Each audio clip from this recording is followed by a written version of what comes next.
The arrogance of empire. The War Council chamber of the Dominion's fist stretched across half a kilometer of cold steel and pulsing violet light. High Commander Trum stood at the center of the observation platform, his four-clawed hands clasped behind his broad, scaled back as he surveyed the holographic display before him. 10,000 warships, 43 allied species, the greatest armada the Vars War Alliance had ever assembled, and it was his to command. He watched the blue-green sphere of Earth rotate slowly in the projection, ignorant and vulnerable, and felt something close to pity. The humans had no idea what was coming. Their primitive satellites had barely detected the fleet's approach, and their panicked communications were already being intercepted and analyzed by Varsok intelligence officers. Commander Trum had read the reports. He knew everything about humanity that mattered. They were violent, yes, emotionally unstable, prone to irrational acts of self-sacrifice that defied all logical military doctrine, but they were also isolated, technologically inferior, and hopelessly outnumbered. "High Commander," came the grating voice of General Kess, his second-in-command. The insectoid officer's mandibles clicked nervously as he approached. "The forward scouts report unusual activity on the planet's surface. Defense networks are activating across all continents. They appear to be coordinating." Trum didn't turn around. "Of course they're coordinating, General. Even prey animals scatter in patterns when the predator approaches. It changes nothing." "Sir, with respect," Kess persisted, his wings vibrating with barely contained anxiety. The intelligence briefings suggested caution. Humanity's history is filled with instances of them killing each other. Trum interrupted, finally turning to face his general. His yellow eyes gleamed in the dim light. "They are fractured, divided. They fight over invisible lines they've drawn on their own world. They worship different gods and speak different languages. They are not unified, General Kess, they are broken." He gestured toward the hologram with one massive hand. "And we are about to sweep away the pieces." Around the council chamber, representatives from the Alliance species murmured their approval. The reptilian Dravok delegates hissed their satisfaction. The crystalline Nathara chimed in harmonic agreement. The hulking Gormith stamped their feet, making the deck plates ring. They had all come for the glory of conquest, for the resources of a virgin world, for the prestige of being part of the force that finally brought humanity to heel. For decades, Earth had been a curiosity in the galactic community, a species that had clawed its way to nuclear capability, that had touched its own moon, that had sent primitive probes beyond its star system, but had never quite achieved true interstellar travel. They were watched, studied, dismissed. The Galactic Congress had placed them under observation protocols, effectively quarantining them until they either evolved or destroyed themselves. Most species placed bets on the latter, but the Vars War Alliance didn't believe in waiting. High Commander Trum had convinced the Council that Earth's strategic position near the outer reach made it too valuable to leave in the hands of primitives. Its water reserves alone could supply the Alliance fleet for centuries. Its biodiversity represented untold pharmaceutical potential, and its population, once properly subjugated, would provide the labor force needed for the mining operations on Europa and Titan. It was, as Trum had argued so eloquently before the War Council, simply good business. "Begin the descent protocol," Trum commanded, his voice carrying across the chamber with the weight of absolute authority. "All battle groups are to maintain formation. We will demonstrate our superiority through overwhelming presence. I want every human on that planet to look up and see their new masters blocking out their sun." The order rippled through the fleet like a wave. 10,000 ships began their synchronized descent toward Earth's atmosphere, their hulls shimmering with deflector shields, their weapons arrays humming with barely contained power.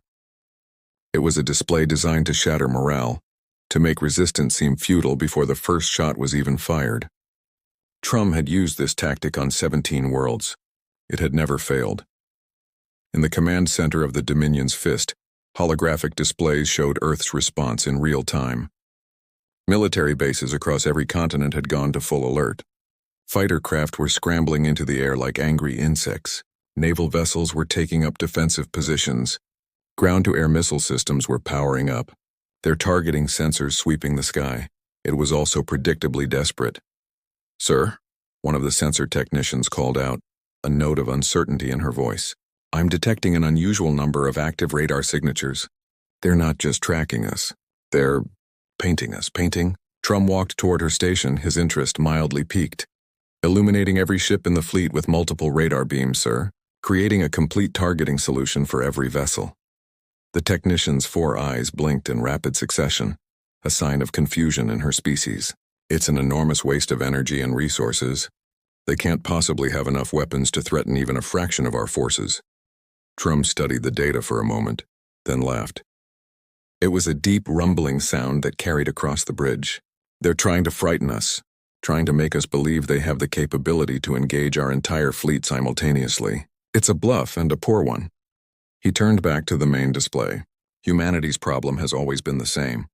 They think like individuals, not like a unified force. They react emotionally rather than strategically. The first missile struck the Eternal Valor, a Dravok heavy cruiser in the forward battle group, before anyone on the bridge of the Dominion's Fist even saw it coming. The awakening. The explosion bloomed across the view screen like a malignant flower, orange and white and impossibly bright against the black of space. For 3 full seconds, the bridge of the Dominion's Fist fell into absolute silence. Officers stared at the tactical display, watching as the marker representing the Eternal Valor flickered and died, replaced by the scattered icons of debris and escape pods. Report. Trum's voice was steady, but his claws had unconsciously extended, scraping against the metal railing he gripped. Multiple launches detected from the planet's surface and orbital platforms, the sensor officer called out, her voice rising in pitch as more data flooded her screens. Hundreds of missiles inbound.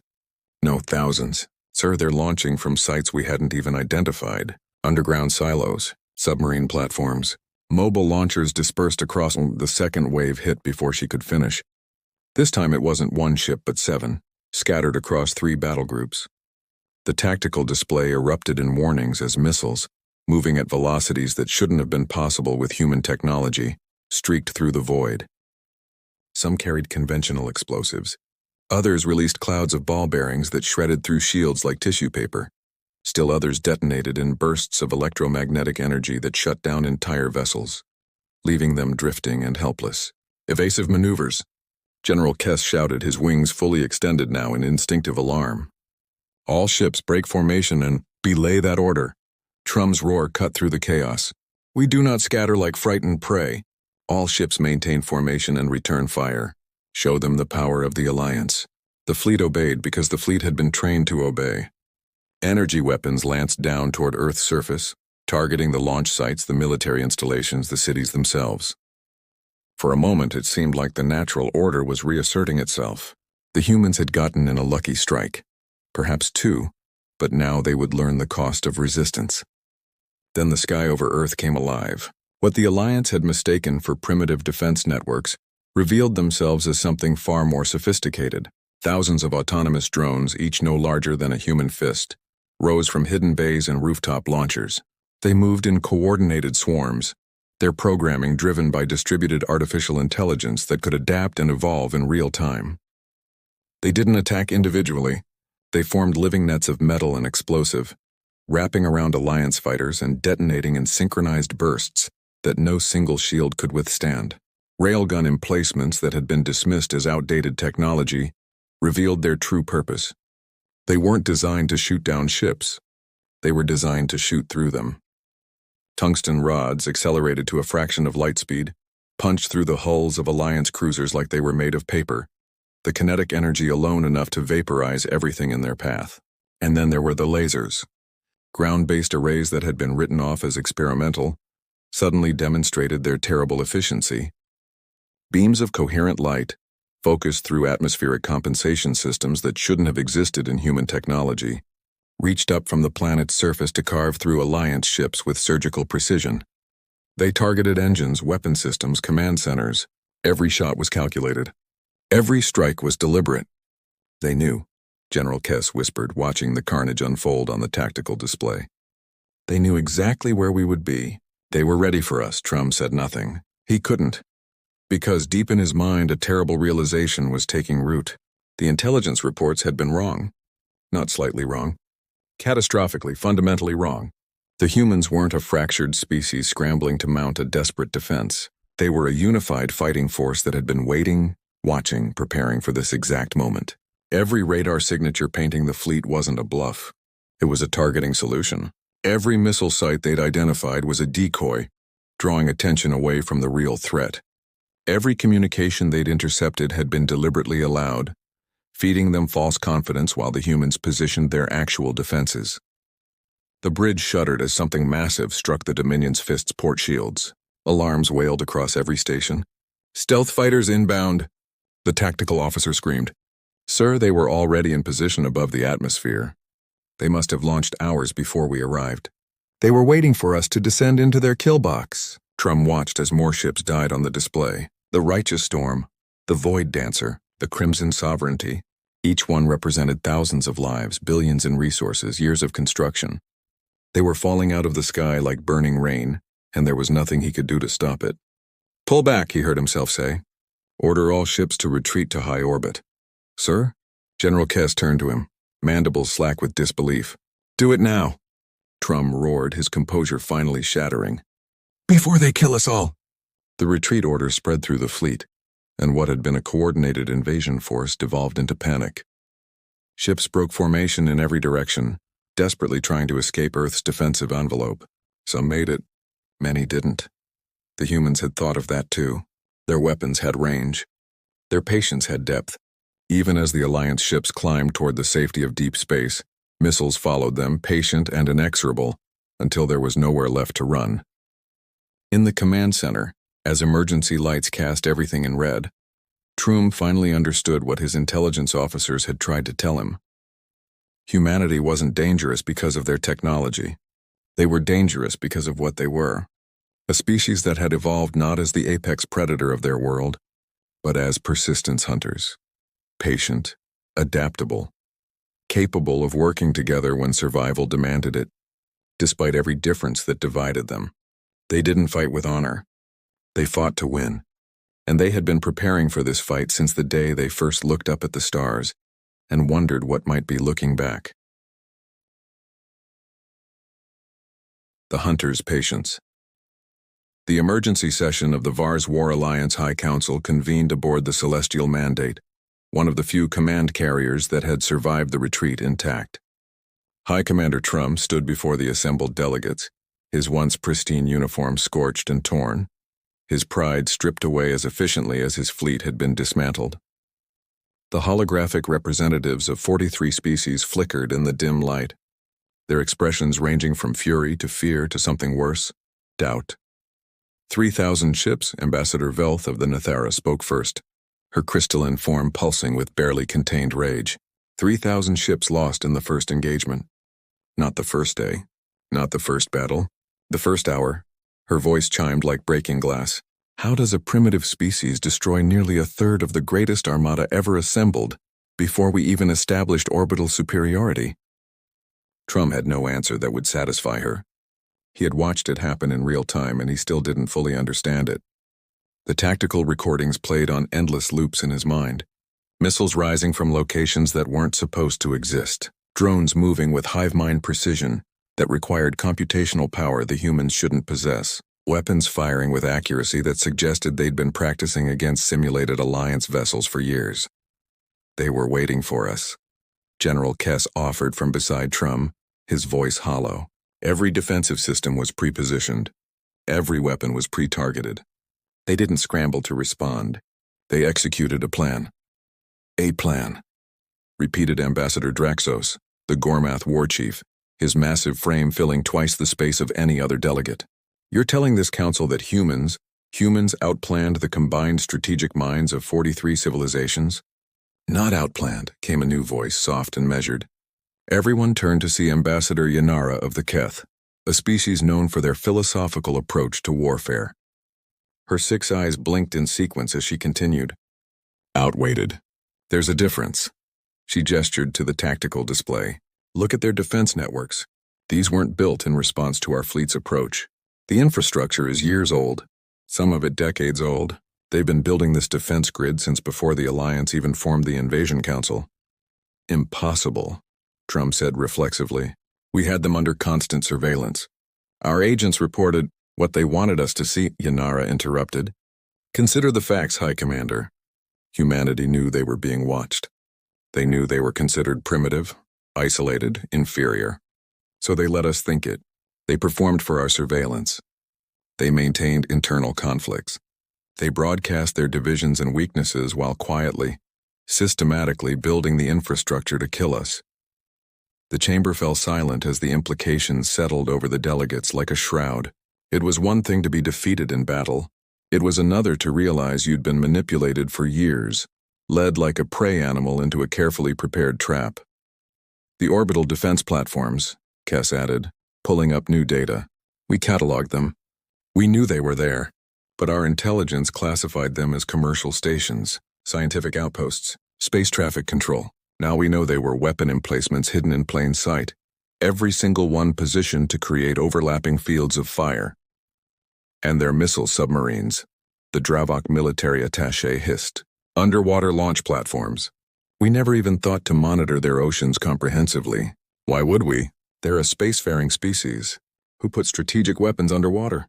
Someone who understands misdirection, Yanara said quietly. Someone who knows their enemy will look up, not down. Humans evolved on a world where survival meant deception, adaptation, and the willingness to do whatever it takes to protect their territory. They didn't develop honor-based combat like the Gormith. They didn't evolve hive-mind consensus like the Nathara. They developed individual creativity constrained by collective survival instinct. Every human can think independently, but when threatened they move as one organism. Trum listened to the analysis with growing dread. Everything Yanara said aligned with details in the intelligence reports he'd dismissed. The warnings about human unpredictability, their irrational attachment to their homeworld, their documented history of winning conflicts against superior forces through unconventional tactics. He'd read it all and decided it didn't matter because the technological gap was too wide. But the technological gap had been a lie. Show them the intercepted communications, Trum said finally, his voice heavy with resignation. A technician brought up the recordings. They were brief, clipped exchanges between human military commanders during the battle. The council listened in silence. Falcon Group target acquisition on Battle Group 7. Fire for effect. Pacific Command confirms splash on designated targets. Adjusting fire solution to new coordinates. All stations maintain fire discipline. Let them come to us. Make every shot count. Orbital defense grid shows 87% ammunition remaining. We can maintain current engagement rate for another 6 hours. Ambassador Velth's light dimmed to almost nothing. 6 hours? They expended only 13% of their ammunition, destroying 3,000 of our ships? And that's just their space-based defenses, Kess confirmed. Their ground-based systems barely fired at all. They let the orbital platforms and mobile launchers do most of the work. They were conserving resources for an extended engagement. Because they expected us to keep coming, Draxos realized, his voice dropping to a rumble. They built a defense grid designed not just to repel one invasion, but to sustain continuous combat for weeks. Maybe months. Trum finally raised his head to meet the gaze of the assembled delegates. I underestimated them. I assumed technological superiority guaranteed victory. I was wrong. The admission tasted like acid. But the question before this council is not how we lost the first engagement. It's whether we dare risk a second one. The chamber erupted in argument. Some delegates demanded immediate retaliation, unwilling to accept that a human victory was even possible. Others called for withdrawal, recognizing that the alliance had stumbled into something far more dangerous than anticipated. A few, like Ambassador Yanara, simply watched and waited, already calculating the long-term implications. Finally, Ambassador Velth raised her hand, and the crystalline chime of her species' call to order silenced the chamber. High Commander Trum, what are the humans doing now? Are they pursuing our fleet, preparing a counter-invasion? Trum shook his head slowly. No, Ambassador. That's what makes this even more unsettling. They're not doing anything. They've returned to normal operational status. Their defense grid remains active, but they're not mobilizing for offensive operations.